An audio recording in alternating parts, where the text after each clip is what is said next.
I spent 2 years restoring a forgotten Rolls-Royce. Found it buried in a barn, rotting in silence. But the real trouble didn't come from rust or bad wiring. It came from the woman next door, HOA president, clipboard queen. She didn't just hate the car.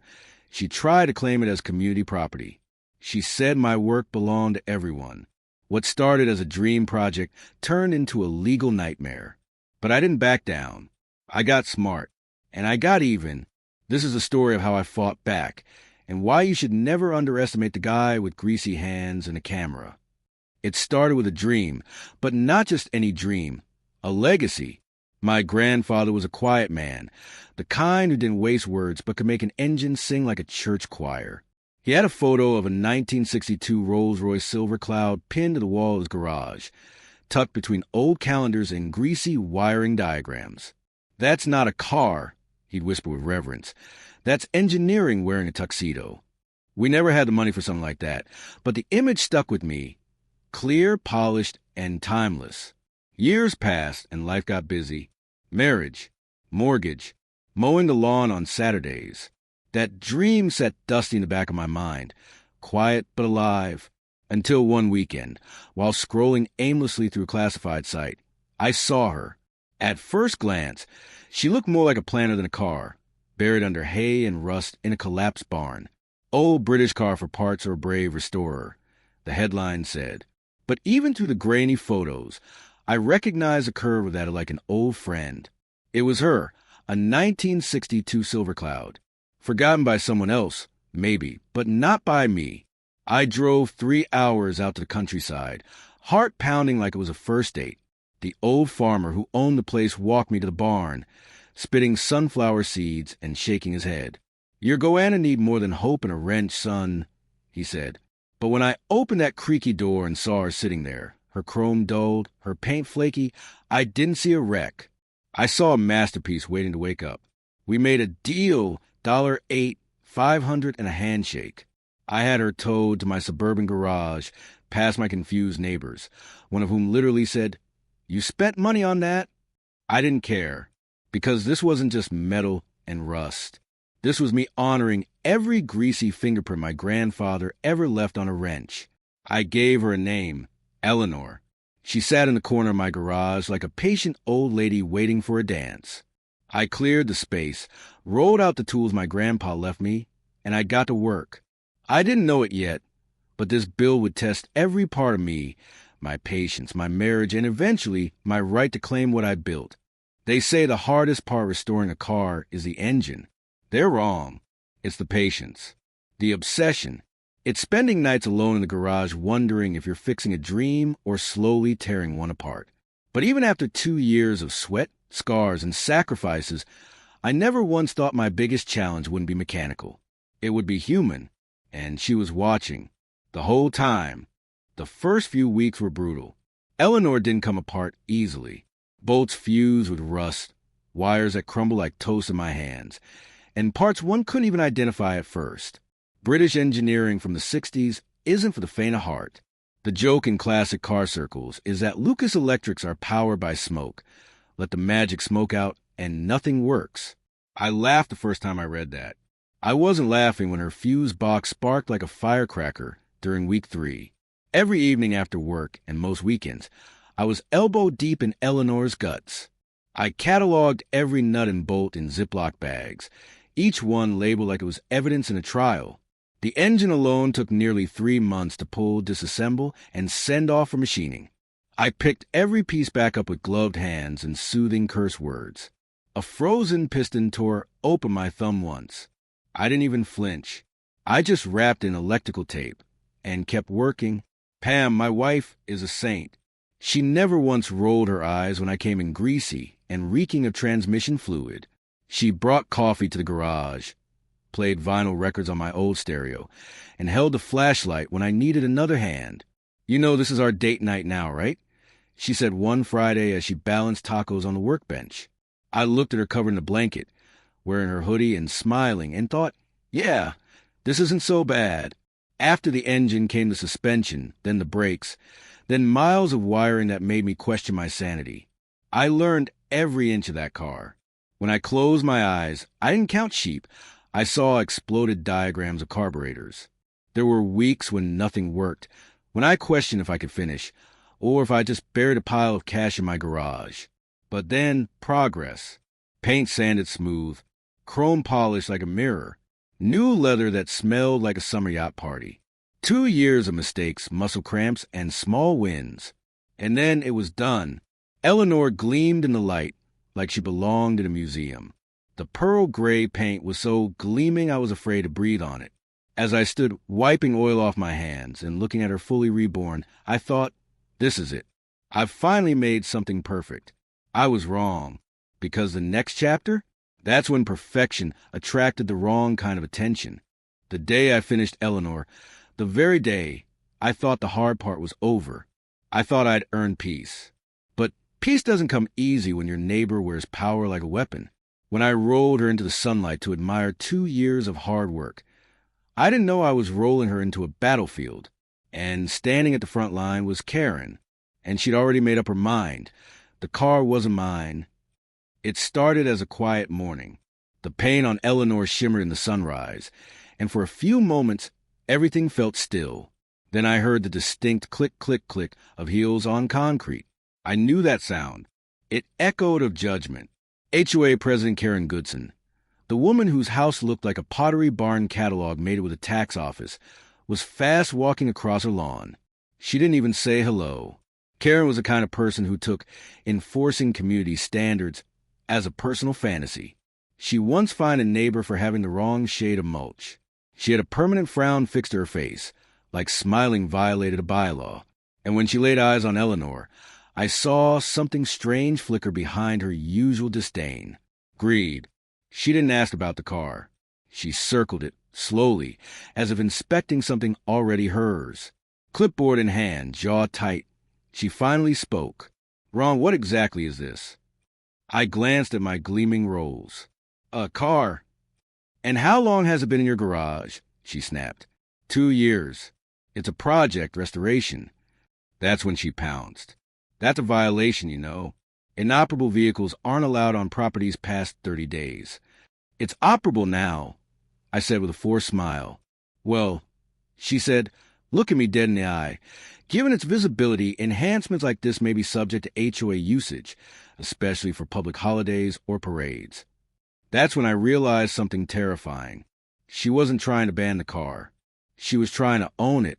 There's bold, and then there's Karen. I expected complaints. Maybe an email or a nasty HOA letter. But what she did next, it was so absurd, so entitled, I laughed at first. Laughed until I realized she meant it. Until I looked at Eleanor and saw a bright yellow tag zip-tied to the hood like evidence at a crime scene.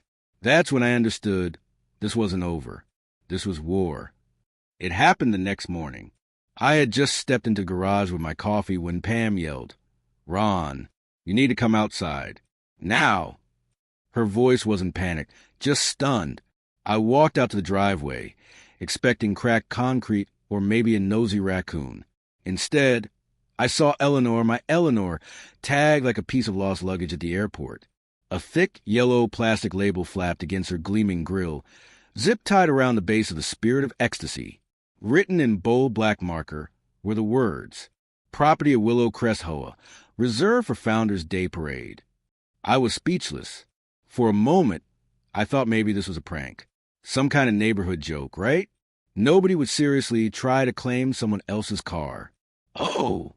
But there stood Karen, arms folded, chin lifted. This car is now designated for community use. Karen, that's not how this works. Your garage project is now a visual focal point, she said matter-of-factly. According to HOA interpretation, improvements that impact community aesthetics can be considered for event use. She actually used the word interpretation. I have the title. I replied, holding my ground. It's registered. It's insured. This is my vehicle. Then, as a member of this community, she said, you have a responsibility to share its benefits. Her tone was pure courtroom drama, starting with our parade. I couldn't believe what I was hearing. Pam, ever the strategist, had already pulled out her phone and hit record. Karen didn't even flinch, because in her mind, she wasn't doing anything wrong. That yellow tag flapping the breeze, that wasn't just plastic. It was a warning. Karen thought I'd just roll over, that I'd accept her made-up rules, her plastic tag, her smug attitude. But I didn't spend 2 years restoring a dream just to let someone take it with a clipboard. No more silence. No more playing nice. I wasn't going to fight dirty, but I was going to fight smart. And every plan started with a camera.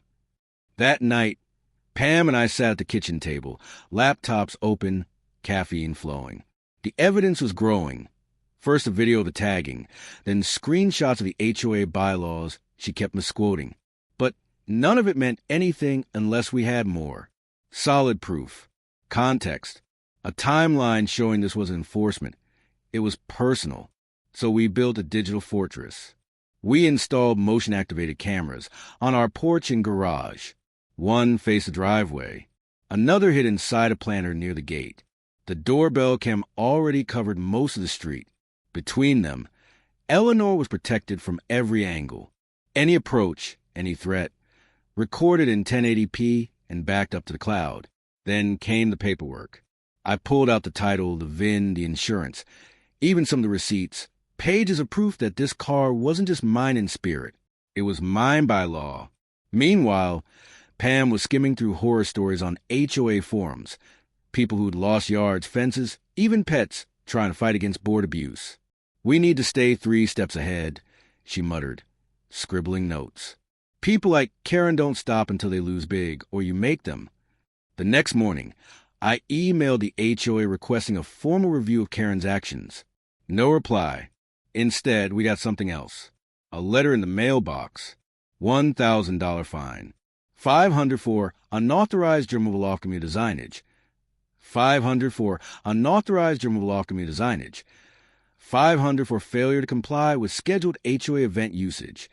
It wasn't about the money. It was about control. Karen wasn't backing down. She was escalating.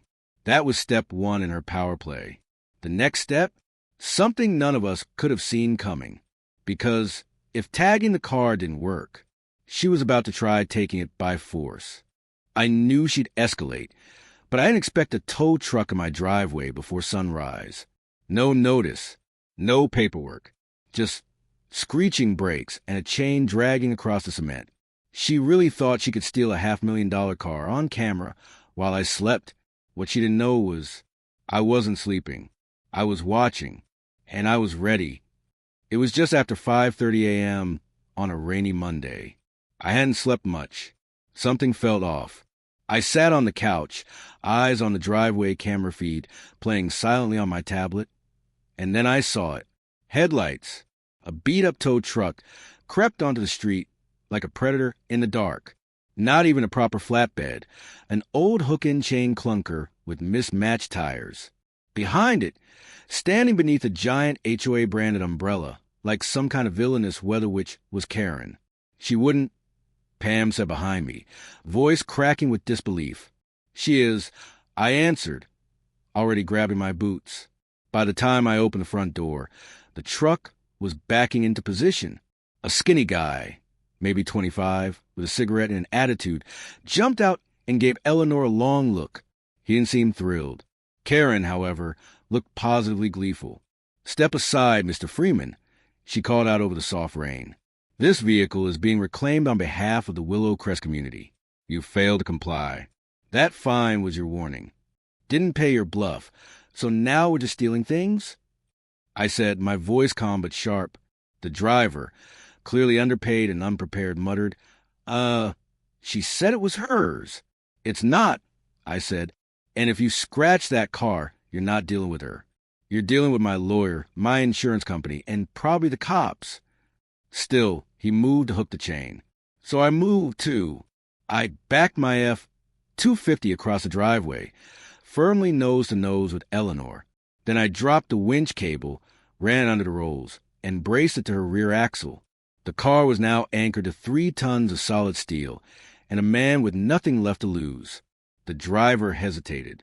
Karen screamed, and I smiled, because this battle was just beginning. When the tow truck stunt failed, I thought maybe, just maybe, she'd finally stop. But bullies don't quit. They get sneakier. It happened at 1:17 a.m. A soft click, then total darkness. Lights gone. Cameras offline. But it wasn't the storm that killed the power. It was someone with bolt cutters and a key to my yard. That night, the rain was coming down in waves. Thunder threatened in the distance, but around our house, it was quiet. Too quiet. At first, I thought it was just a blip. The fridge stopped humming. The bathroom fan cut off. Then the clock on my nightstand went dark. Only our house lost power. The neighbor's lights still glowed through the windows. That's when Pam whispered, "Ron," she cut the power. I didn't answer. I was already halfway to the back window. I peered through the blinds and saw something move. 2 large shadows climbing our fence. They dropped into the backyard like amateurs, not smooth, not silent. One rolled an ankle and let out a muffled curse. Pam grabbed her phone, steadied her hand, and hit record. I grabbed my flashlight, slipped out the front door, and circled back. My heart was pounding, but not with fear, with fury. You don't mess with a man's family. You don't trespass on his land. And you definitely don't try to steal his dream in the dead of night. I waited by the side gate, hidden in a blind corner. When they reached for the latch from inside the yard, I slammed it shut with all my weight. Clang, locked from the outside. One of them panicked and kicked the wood. "What the hey? Let us out." "Not tonight, boys." I called out. "You're staying for questioning." Pam joined me with her phone, fully capturing their faces in the moonlight. One guy, the bigger one, turned and yelled. Karen said no one would be awake. There it was, the name, the proof. I calmly pulled out my phone and dialed 911. Yeah, 2 intruders. "Nope, not going anywhere. One's locked inside the yard. The others try and climb the fence again, poorly." By the time the cops arrived, Karen's little job squad had confessed everything. Trespassing, power tampering, attempted theft, all on camera, and all traceable back to her. She bullied with bylaws, threatened with fines, and sent people to steal in the night. But Karen made one fatal mistake. She did it all in a neighborhood full of cameras. The next HOA meeting, that wasn't just a gathering. It was a courtroom, and I came with exhibits, witnesses, and the truth loaded and ready. The meeting was held in the Willow Crest Community Center. Folding chairs, cheap lemonade. Normally it's about lawn maintenance and mailbox paint colors. But not this time. The crowd was standing room only. Everyone had heard the rumors about the car, about the break-in, and about the woman behind it all. Karen sat at the head of the table, wearing her signature blazer, lips tight, pretending nothing was wrong. But she wasn't in control anymore. As soon as new business was mentioned, I stood up. "Actually, I have something the entire community deserves to see." Karen snapped. "You are not recognized to speak." Too late. I hooked my laptop to the projector. The room went dark. The video lit up the wall. First up, the zip tie incident. Her voice echoed through the room. "This car is now community property." Gasps. Someone whispered. She really said that. Then the tow truck footage. The rope snap. Her shouting. Kevin the driver, running off into the rain. Laughter in the crowd, but not Karen. I let it hang. Then came the break-in video.